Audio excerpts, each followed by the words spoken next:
Alrighty guys, we got a new one today. Welcome back to Wednesday Afternoon Worship. My name is Tommy.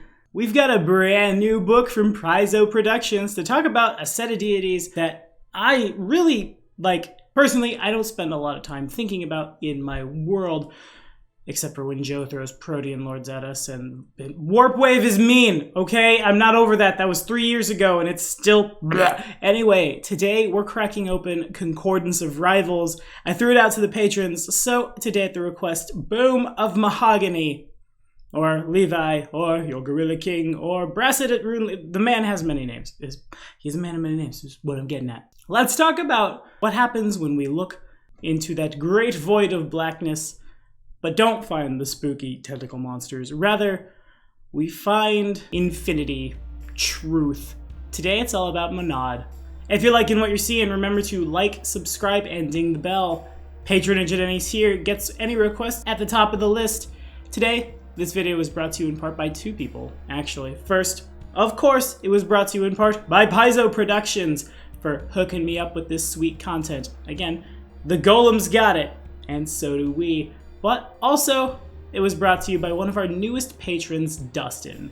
Dustin, my Kita is right around the corner. Count Renalk, I'm sorry, man. No, go away. Shoo, go away, Fayboy. Anyway, let's hit it. Okay, so again, oftentimes in our fantasy games, when we look into space, what looks back is often horrible, terrible, and mind-warping, right? That's the standard. Oftentimes, we don't talk about space itself. And that is where the Monad comes in. The Monad is an Aeon, a true neutral outsider that exists to preserve the balance.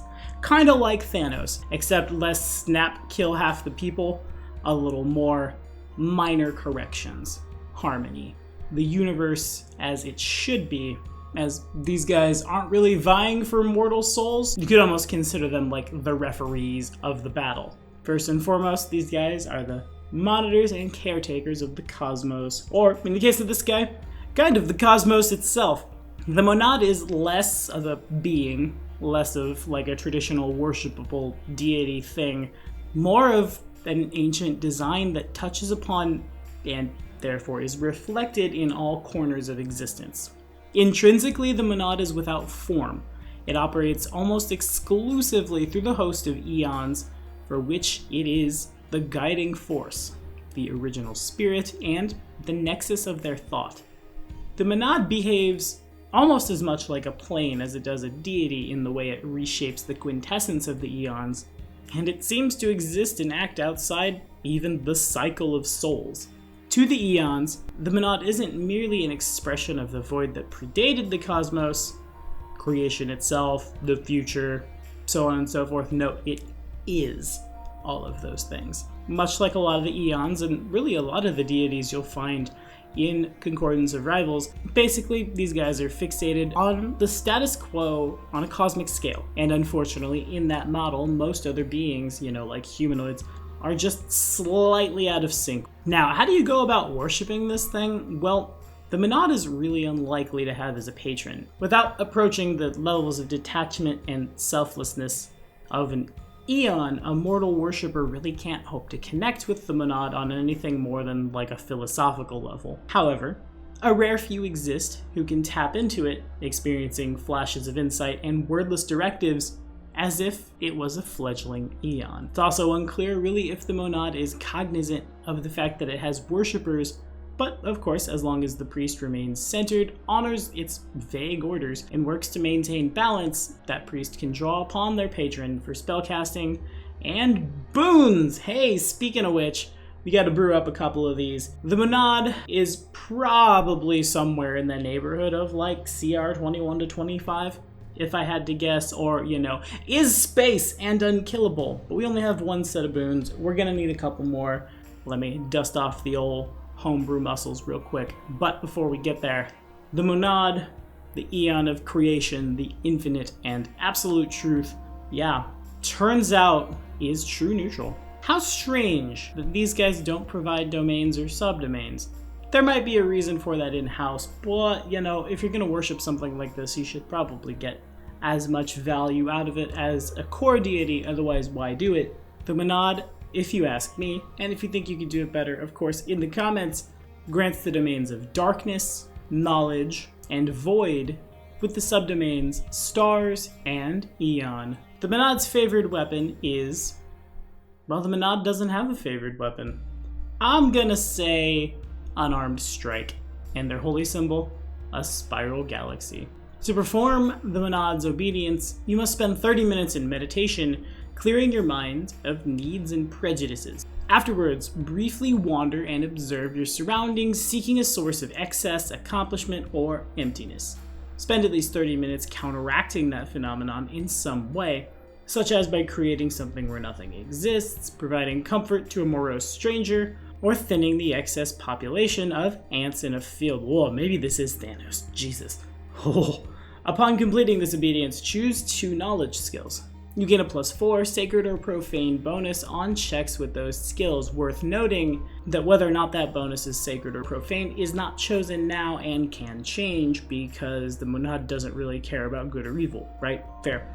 Anyway, the boons Paizo has given us. We'll call them the Exalted Boons. Grant us Unseen Servant thrice a day, Spectral Hand twice a day, or Gaseous Form once a day. At 16th level, you gain the constant benefits of the Moderate Fortification Armor special ability, or a 50% chance to negate critical hits or sneak attacks. If you already have a similar defensive ability, you increase the ability's chance to negate the additional damage by 10%. Okay, yeah, sure. Or similar ability means heavy fortification. The 75% chance would then go to 85? Okay, yeah, sure. There are no crits on me or sneak attacks. Anywho, at level 20, once per day, as a standard action, you can touch 2 adjacent creatures, including yourself. One takes 150 points of damage with Fortitude save for half at 10 plus half hit dice plus Charisma, and the other regains a number of hit points equal to the damage taken by the first target. Balance. That's not quite enough, is it? We need a couple more. So let's brew it up. Evangelist Boons grant us Air Bubble thrice a day, Ally Across Time twice a day, or once a day, Fearsome Duplicate. At 16th level, you may add your Charisma to your AC while you are unarmored and unencumbered. If you already add your Charisma to AC, you may instead add half to your armor class while wearing light armor. And at 20th level, your understanding of creation and the cosmos leads your prowess in battle to become greater than that of mere mortals. A number of times per day equal to your charisma modifier as an immediate action. When you are attacked, targeted with a ranged attack, or targeted by a spell, you may perform one of 3 actions. The triggering action provokes an attack of opportunity from you, even if it normally wouldn't. You may instantaneously move up to your speed, maneuvering through the fabric of space and time from your square to any square that would put the triggering creature in your threat range. Your attack is resolved before the triggering event occurs. If you deal damage, you gain a bonus on your save, or the target takes a penalty on their attack roll equal to your charisma modifier. Secondly, if the attack misses you or you succeed at the save, you may alter the fabric of space and time in such a way that the attack or spell targets a different creature that you can see. The attack is re-rolled. If the triggering event required an attack roll, the attack roll is re-rolled. Or thirdly, you gain fast healing equal to your hit dice plus your charisma modifier for a number of rounds equal to your charisma modifier, but afterwards you are fatigued for double the rounds. Sentinel Boons. It's Anticipate Peril 3 times a day, Inflict Pain twice a day or once a day, Dispel Magic. At 16th level, you gain the Sphere of Creation, supernatural ability of a Pleroma Eon. Accept the save to resist being drawn into the sphere, or to resist the flash when it explodes is 10 plus half your hit dice plus your charisma modifier. And at 20th level, your Sphere of Creation increases its duration from 1d4 minutes to 1d4 days. Have fun with that.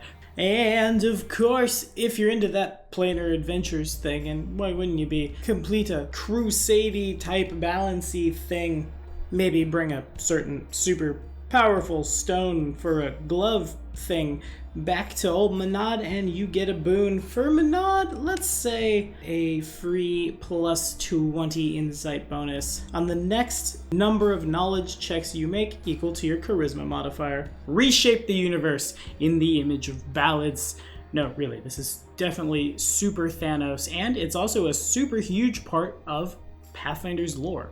All the eons are bound to this thing, not as a deity, but as a condition, a supreme oneness within every eon and the multiverse. Every eon is an extension of Monad, an extension of the condition of all. When you kill an eon becomes part of the Monad. They don't die, they're just spat out again. With that in mind, bringing Monad into your campaigns, again, kind of is just a one-way ticket to Thanos Town, except in theory, Thanos could be reasoned with. Thanos, again, in theory, is basically a humanoid, at least not a cosmic force, though he may pretend to be, and that makes Monad all the scarier.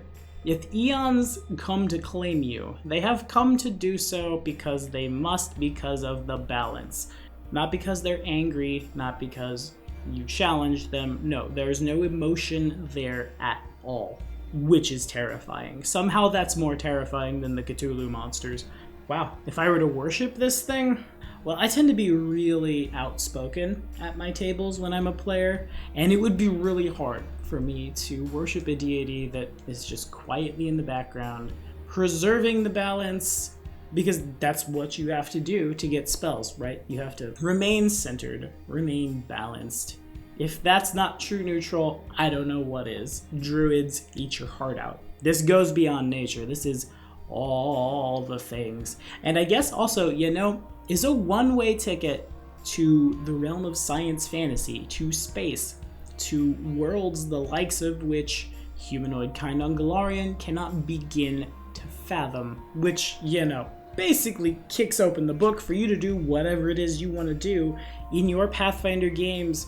But that is all the time we have for today. What do you guys think about abject cosmic balance? How do we feel about that in our games? Would we fight it? Would we join it? Would we resist it? Do we roll percentage dice to determine who gets snapped out of existence and who doesn't? Or is there some other kind of balance that we can go with? Comments, that's where it goes. And as always, thank you guys so much for watching. Next week it's an Imperial Lord by patron request. One I've kind of been curious to look up for a while, so I get to have my cake and eat it too on this one. Next week, it's Milani. See you then.